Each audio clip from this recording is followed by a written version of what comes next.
अध्यक्ष महोदय, हे कोरची तालुक्यातील जन्नेपारमध्ये जे लोह खनिजाच्या उत्खनन सुरू झालं नाही, मी माहिती घेतली, खरं आहे.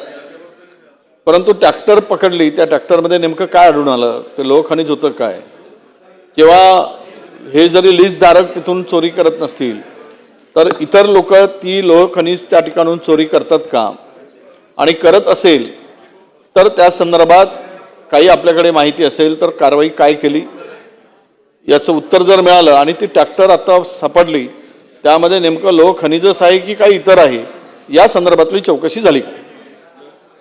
अध्यक्ष महोदय, सन्माननीय सदस्य मुनगंटीवार साहेबांनी जी माहिती विचारली की ज्या कंपन्यांना जी जागा अलॉट झाली त्याने काम सुरूच केलेलं नाही, परंतु एक अजंता नावाची कंपनी आहे, त्या कंपनीचं काम तिथं सुरू आहे.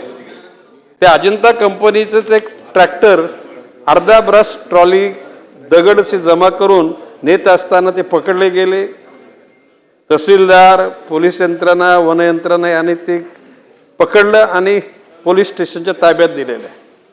आता आपण म्हटल्याप्रमाणे त्याच्यामध्ये काय काय आढळलं तर तो लॅबोरेटरीमध्ये नागपूरला पाठवल्यानंतर 10/3/2026 रोजी तो त्याचा अहवाल प्राप्त झाला. त्या नमुन्यामध्ये 83% लोह, दुसऱ्या नमुन्यामध्ये 75% लोह, तर तिसऱ्या नमुन्यामध्ये 28% लोह, म्हणजे लोह तिथे आहे.